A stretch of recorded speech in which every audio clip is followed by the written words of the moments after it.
വെനസ്വേലയിൽ ഇന്നലെ ഉണ്ടായ ഇരട്ട ഭൂകമ്പത്തിൽ 188 പേരാണ് മരിച്ചത്. 1500-ലധികം ആളുകൾക്ക് പരിക്കേറ്റു എന്നാണ് വിവരം. അവരെല്ലാം ഇപ്പോഴും ചികിത്സയിലാണ്. തകർന്നടിഞ്ഞ കെട്ടിടങ്ങൾക്കടിയിൽ കാണാതായവർക്കായിട്ടുള്ള തെരച്ചിൽ ഇപ്പോഴും തുറന്നുകൊണ്ടേയിരിക്കുകയാണ്. അവിടെ വെനസ്വേലയിലെ ദുരന്തത്തെക്കുറിച്ച് പറയാൻ മധു കൊട്ടാരക്കര തത്സമയം അമേരിക്കയിൽ നിന്ന് ചെയ്തു. മധു, ഈ ദുരന്ത വാർത്തയുടെ കൂടുതൽ ഭീതിതമായ ചിത്രമാണോ ഇപ്പോൾ പുറത്തു വന്നുകൊണ്ടിരിക്കുന്നത്? ഗുഡ് മോർണിംഗ് എസ്കെൻ. തീർച്ചയായിട്ടും വെനസ്വേലയിൽ തുടർച്ചയായിട്ട് 2 ഭൂകമ്പങ്ങൾ, അതും സെക്കൻഡുകളുടെ വ്യത്യാസത്തിൽ.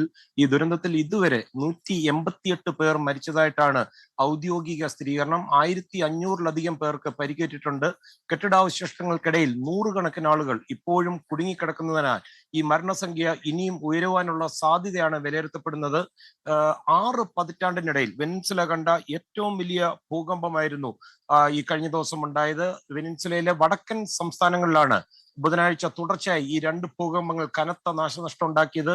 തലസ്ഥാനമായ കാരക്കാസ്, പ്രധാന തുറമുഖ നഗരങ്ങളായ ലാ ഗുവേറ, അതുപോലെ കാറ്റിയ ലാമാൾ എന്നിവിടങ്ങളിൽ വൻ റെസിഡൻഷ്യൽ ടവറുകളൊക്കെ നിലം പൊത്തിയിരിക്കുകയാണ്. 200-ലധികം ആളുകൾ ഈ നിലം പൊത്തിയ കെട്ടിടങ്ങൾക്കിടയിൽ കുടുങ്ങിക്കിടപ്പുണ്ട്. 157 പേരെയാണ് ഇവിടെ കാണാതായിരിക്കുന്നത്.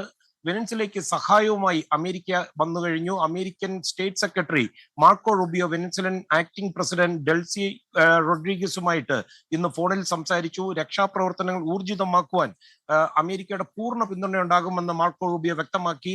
വെർജീനിയ, കാലിഫോർണിയ എന്നിവിടങ്ങളിൽ നിന്നുള്ള പ്രത്യേക രക്ഷാപ്രവർത്തക സംഘങ്ങൾ തെരച്ചിലിനായി ഇതിനോടകം വെനസ്വേലയിൽ എത്തിക്കഴിഞ്ഞതായിട്ടും റൂബിയോ പറഞ്ഞു. ഈ സംഘങ്ങൾ തെരച്ചിലിനായിട്ട് വെനസ്വേല ഗവൺമെന്റിനെ സഹായിക്കും. ഇതിന് പുറമെ അവശ്യ സാധനങ്ങളും അതുപോലെ ദുരിതാശ്വാസ സാമഗ്രികളും വെനസ്വേലയിൽ എത്തിക്കുന്നതിനായി അമേരിക്കയുടെ ഡിഫൻസ് ഡിപ്പാർട്ട്മെന്റും സജീവമായി രംഗത്തുണ്ട്. രക്ഷാപ്രവർത്തനങ്ങൾക്ക് പുറമെ വെനസ്വേലയ്ക്ക് വൻ സാമ്പത്തിക സഹായം അമേരിക്ക പ്രഖ്യാപിച്ചു കഴിഞ്ഞു. $15 കോടി അടിയന്തര സഹായമാണ് അമേരിക്കൻ സ്റ്റേറ്റ് ഡിപ്പാർട്ട്മെന്റ് ഇപ്പോൾ പ്രഖ്യാപിച്ചിരിക്കുന്നത്.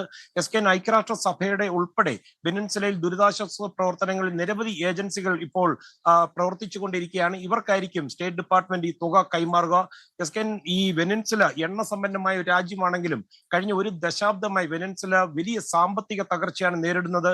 അവരുടെ അടിസ്ഥാന സൗകര്യങ്ങളൊക്കെ വളരെ പരിതാപകരമാണ്. അത് രക്ഷാപ്രവർത്തനത്തെ വലിയ തോതിൽ ബാധിച്ചിട്ടുണ്ട്. അത് മാത്രമല്ല, അവരുടെ തകർന്നടിഞ്ഞ ആരോഗ്യ മേഖല, വൈദ്യുതി വിതരണം, ഇതെല്ലാം വരും ദിവസങ്ങളിൽ ദുരിതാശ്വാസ പ്രവർത്തനങ്ങളെ വലിയ പ്രതിസന്ധിയിലാക്കുമെന്നാണ് ഒരു വിലയിരുത്തൽ.